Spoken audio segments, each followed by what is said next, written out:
Un zoom aujourd'hui dédié au Maroc et spécialement à son roi Mohamed VI. Pour en parler, je reçois Charles Saint-Prote. Bonjour monsieur. Bonjour.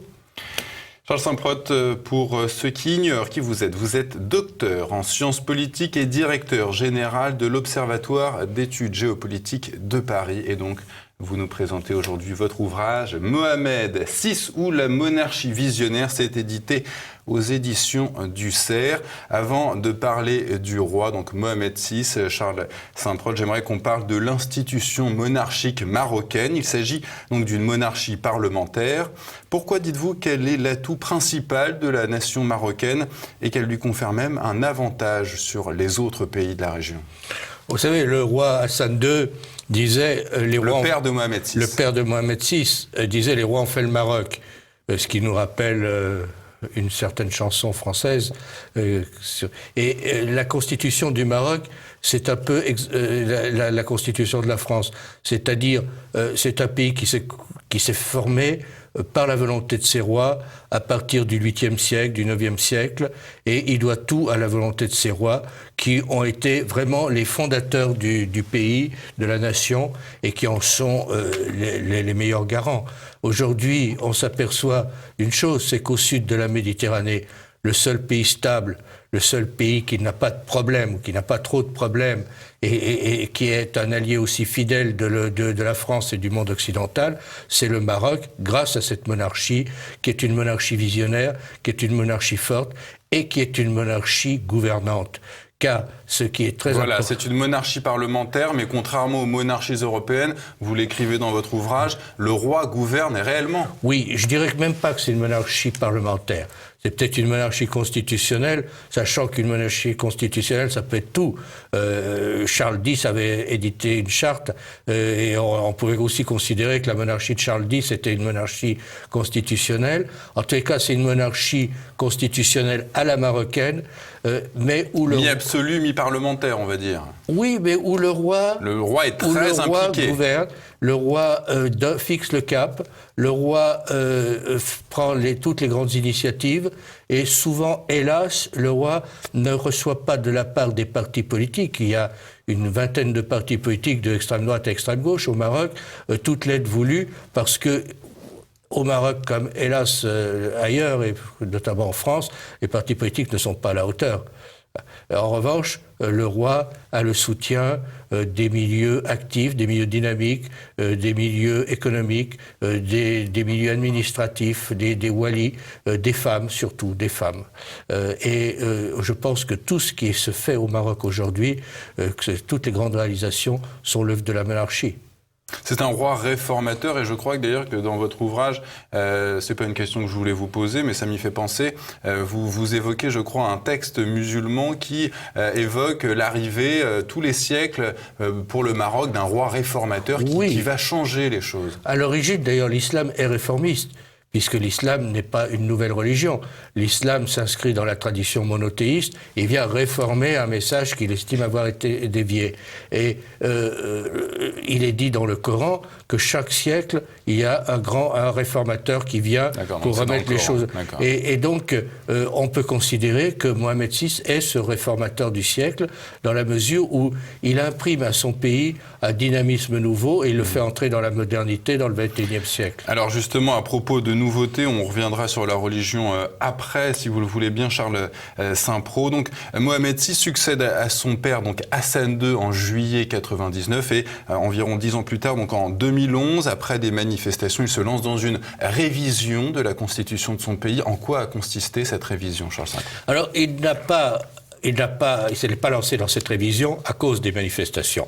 Car en réalité, le mouvement intégriste et gauchiste, c'est-à-dire qu'on a vu l'alliance extraordinaire de milieux qui sont pro-iraniens, dans un pays où il n'y a pas de chiites, d'un mouvement qui était animé à l'époque par un nommé Cherki Yassine et qui veut instaurer la velayat el-faqih, c'est-à-dire le mode de gouvernement des mollahs au Maroc, et l'alliance avec les gauchistes, les trotskistes notamment. Donc ces gens-là ont fait beaucoup de bruit dans la rue, n'ont jamais réuni beaucoup de monde. S'il y a eu 130 000 manifestants dans toutes les villes du royaume, c'est le maximum.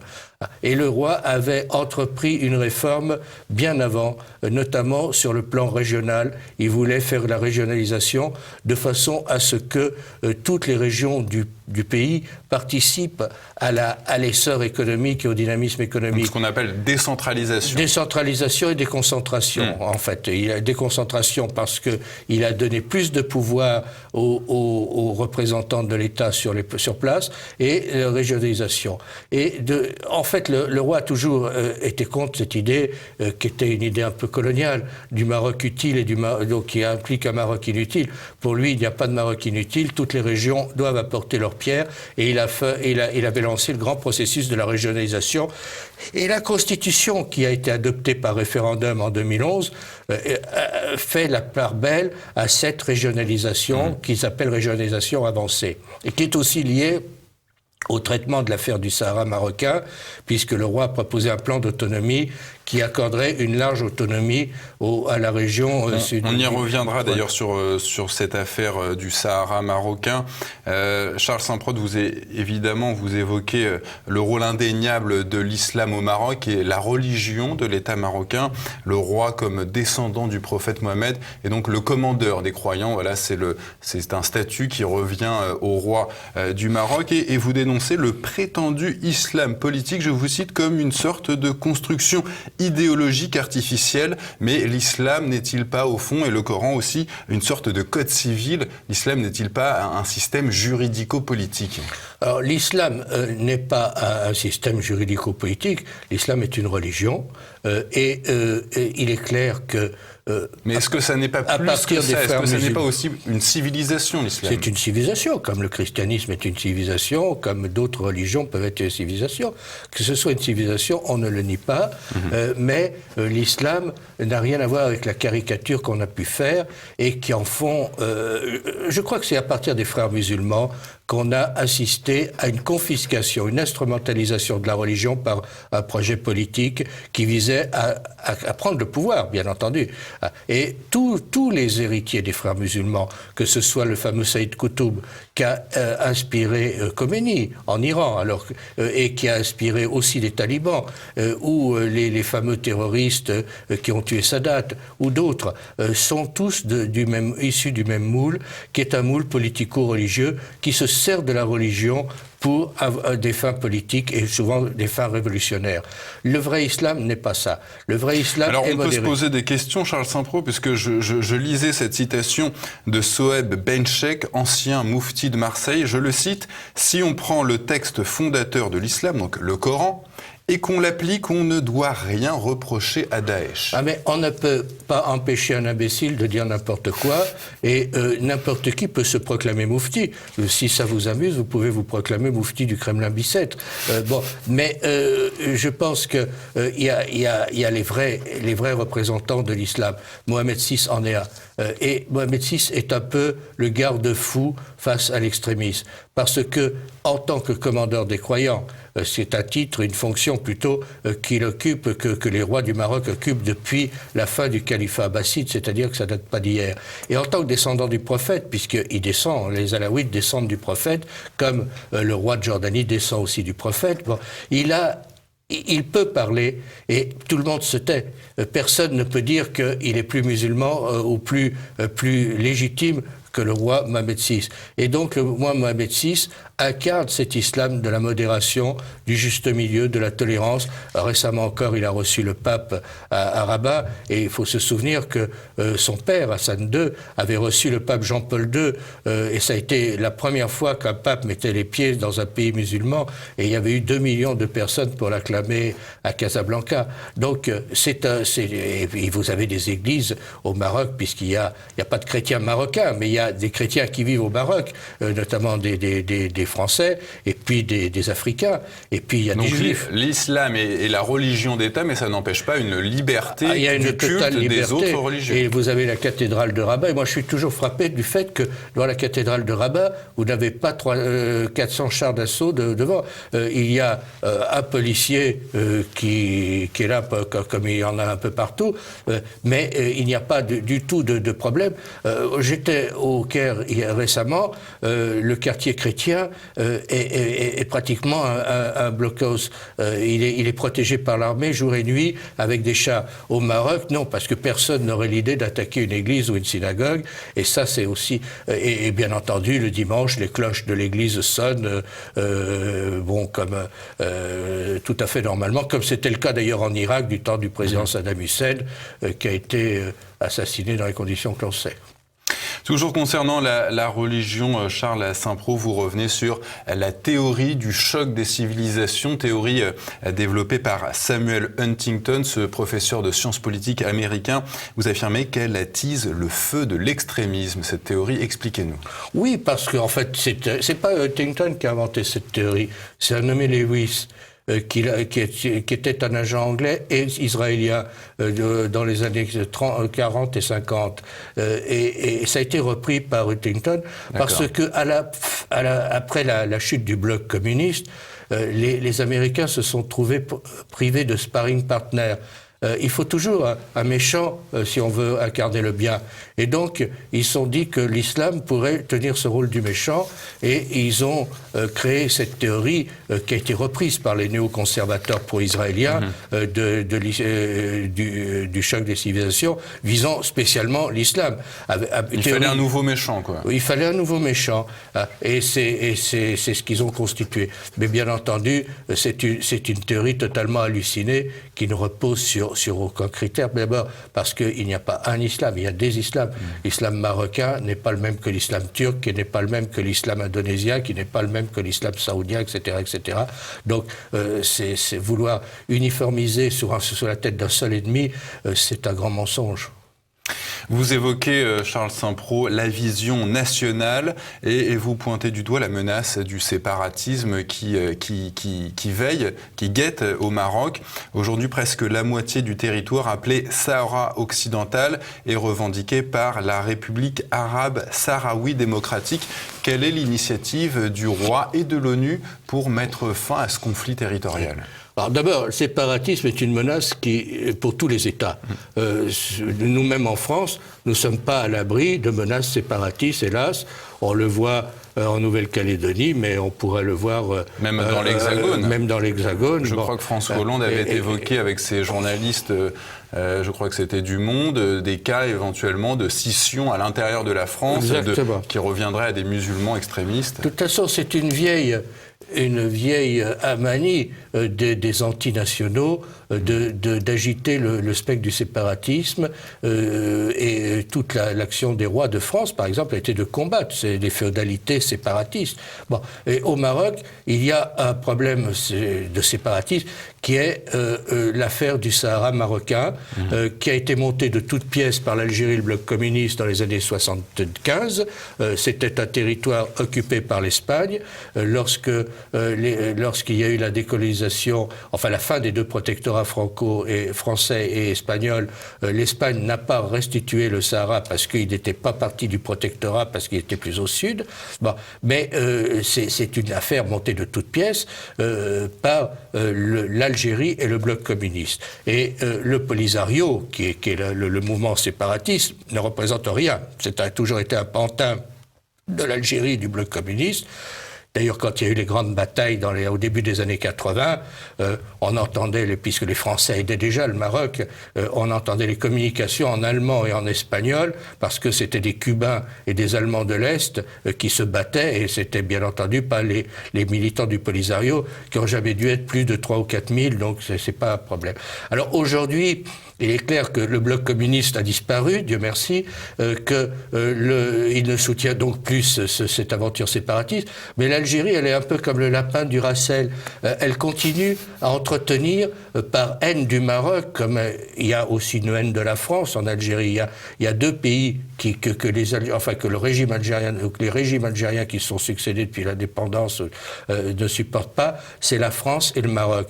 Parce que, alors le Maroc, on comprend très bien, il y a un complexe. Le Maroc est une vieille nation, avec une vieille civilisation, avec une vieille unité nationale qui regroupe les Berbères et les Arabes et qui se sont mixés. Et c'est un pays plus petit et puis également qui n'a pas la manne pétrolière et gazière. Alors, il n'a pas la manne pétrolière, mais il s'en sort beaucoup mieux. D'ailleurs, à un moment, ils avaient, parce qu'il y a eu la fermeture des frontières et puis une réouverture des frontières. En l'espace d'un week-end, des millions d'Algériens sont venus au Maroc et ils ont acheté à peu près tout ce qu'ils trouvaient. Donc, le régime algérien s'est empressé de fermer les frontières parce qu'il décrivait le Maroc comme un enfer et les gens se sont aperçus que c'était un paradis. Bon, et en réalité, ce séparatisme n'a aucune chance d'aboutir, tout le monde le sait. D'ailleurs, aucune des 5 puissances membre permanent de l'ONU, n'a jamais reconnu le séparatisme. Même la Russie du temps du communisme. La Russie encourageait le séparatisme, mais elle n'a jamais reconnu le mouvement séparatiste et la fameuse République arabe, etc. Bon, sahraoui démocratique qui était bidon.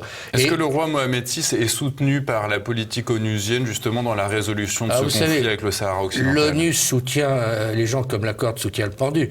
En fait, le roi Mohamed VI est soutenu par la France, qui est l'allié déterminé dans cette affaire, et puis par le Conseil de sécurité, parce que toutes les grandes puissances savent que c'est un conflit qui n'aboutira jamais, que le Maroc est chez lui au Sahara, et que personne ne veut d'un État indépendant au sud du Maroc. Bon, il est très clair que le projet algérien est voué à l'échec, et que c'est un projet qui ne peut pas aboutir. Dès sa prise de fonction, dès sa montée sur le trône, Mohamed VI affirme sa volonté d'avoir une politique sociale très impliquée, très forte. Et il a cette politique à l'égard des plus modestes, des jeunes et des femmes. Est-ce que vous pouvez nous expliquer un petit peu cette politique sociale, le sens de cette politique? Tout à fait. Je pense que, bon, c'est vrai qu'on ne peut pas comparer Hassan II et Mohamed VI parce que les époques sont tellement différentes. Hassan II, il règne à un moment où il y a la lutte entre les deux blocs. Il a choisi le monde libre contre les communistes et on a essayé de l'assassiner 3 ou 4 fois. Bon, il se bat le dos au mur face à un environnement qui n'est pas à l'époque très très agréable parce que l'Algérie est avec le bloc communiste, mais il y a beaucoup d'États africains qui le sont. Bon, Dieu merci, le bloc communiste s'écroule et à partir de 90, et lorsque le roi Mohamed VI arrive au pouvoir, il est en position d'avoir une politique beaucoup plus active sur le plan social, économique. Et Mohamed VI est un homme qui a vraiment le souci de son peuple. Il dit toujours, il n'y aura pas de développement économique si on ne fait pas un développement social. Parce que ça ne sert à rien de faire de l'économie pour l'économie. Ce qui compte, c'est d'améliorer le sort des populations. Alors, des femmes et des jeunes, surtout.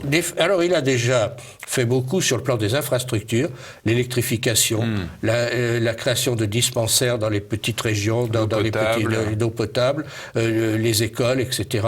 Et puis, il est convaincu que la richesse du Maroc, c'est les femmes et les jeunes, parce que c'est l'avenir. D'abord, on ne fait pas le développement d'un pays à cloche-pied, c'est-à-dire sans y associer les femmes. Il ne s'agit pas d'opposer les femmes aux hommes, il n'y a rien de plus... une idée aussi étrangère que les Marocains ne sont pas du tout dans ce jeu. Mais il s'agit de marcher sur les deux jambes, comme vous dites, et que les femmes s'associent au développement du pays, et puis les jeunes, et la formation des jeunes, et ça, ce sont des priorités pour le roi, et on s'aperçoit qu'il y a des progrès tout de même. Alors pour ce qui concerne les femmes, c'est indéniable. Il a nommé des femmes ministres, des femmes ambassadeurs, des femmes préfets, des femmes qui sont à la tête de grandes agences marocaines comme l'ONIM ou d'autres, et puis les femmes sont en train de prendre leur place dans la vie publique et dans la vie sociale et dans la société, sans beaucoup de réticence d'ailleurs, sauf certains partis politiques particulièrement passéistes. Et puis les jeunes, alors les jeunes c'est plus dur parce que il y a eu cette histoire de boom démographique dont on arrive un peu en fin de période de ce boom démographique, mais sur le marché sont arrivés des millions de jeunes d'un coup, et c'est la priorité du roi, c'est de leur trouver du travail, et c'est la formation professionnelle. Alors Mohamed VI est évidemment aussi très impliqué sur la politique internationale. Il plaide inlassablement, vous l'expliquez, pour un Maghreb uni. Je crois que c'est vous qui le dites, c'est la seule région au monde, le Maghreb, à ne pas avoir de construction régionale. Qu'est-ce qui bloque ? Ce qui bloque, c'est l'Algérie. L'Algérie qui soutient le séparatisme au sud marocain, l'Algérie qui soutient cette guerre larvée contre le Maroc, et l'Algérie qui n'a pas du tout intérêt à ce qu'il y ait une intégration économique, puisque c'est un régime corrompu, avec des généraux corrompus. S'il y avait une intégration économique, il y aurait plus de transparence économique. Le marché serait ouvert, et donc ça serait la fin des prébendes et de l'attitude totalement corrompue des dirigeants algériens. Donc c'est l'Algérie qui bloque le tout. En revanche, le Maroc, il a plus d'une corde à son arc et il a développé une politique africaine de premier plan.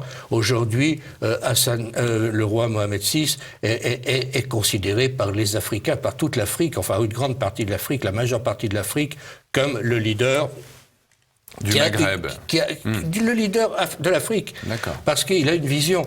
Il a une vision de développement, appelant les Africains à se prendre en main, à développer la coopération sud-sud, à assumer leurs responsabilités. Il fait beaucoup, par exemple, pour le développement agricole de l'Afrique, par l'OCP, l'Office chérifien des phosphates, puisque le Maroc est le premier producteur de phosphate.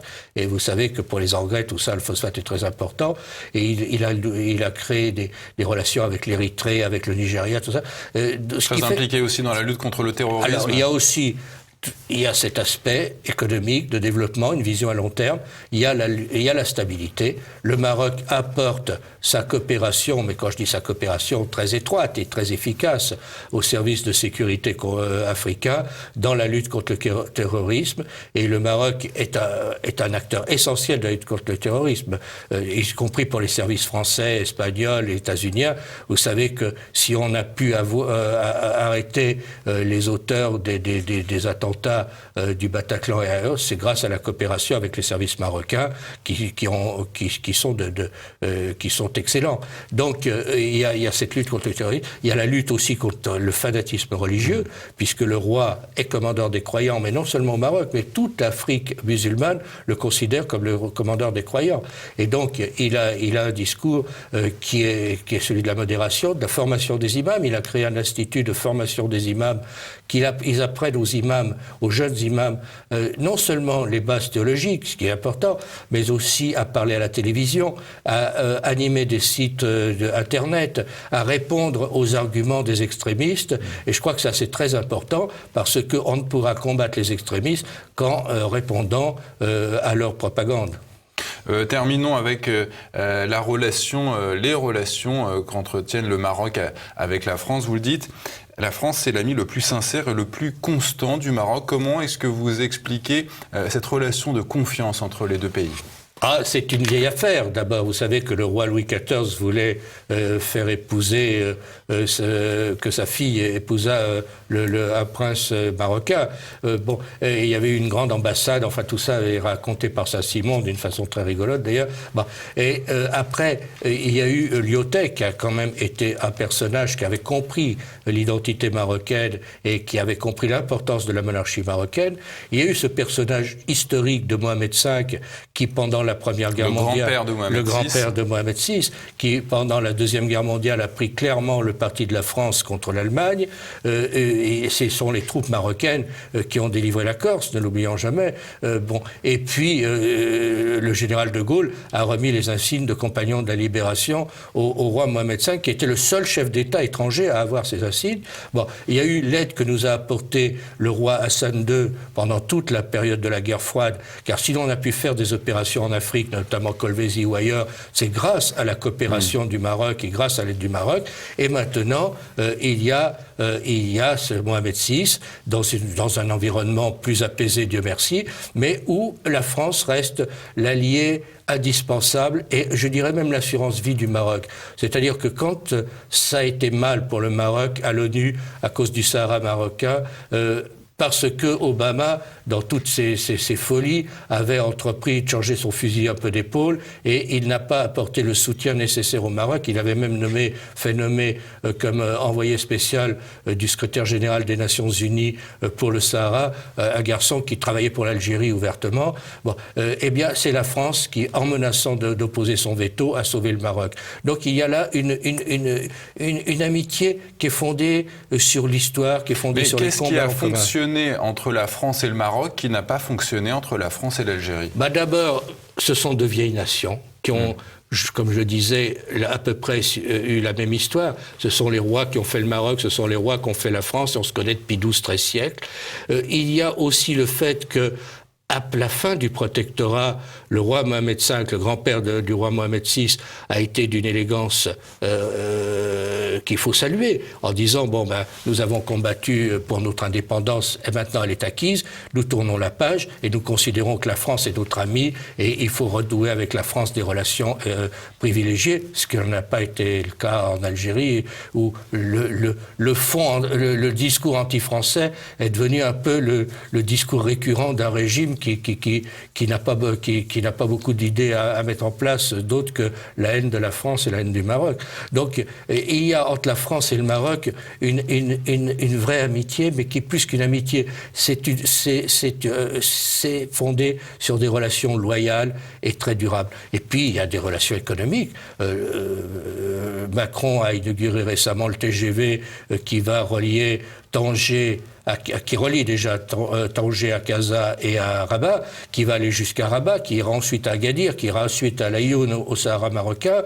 Il y a les Renault, il y a Peugeot, il y a des relations économiques très poussées. Et je pense que tout ça fait que le Maroc est pour la France l'allié indispensable et qu'il faut se féliciter d'avoir cet allié parce qu'au sud de la Méditerranée, le Maroc est quand même le seul pays stable et le seul pays qui est émergent.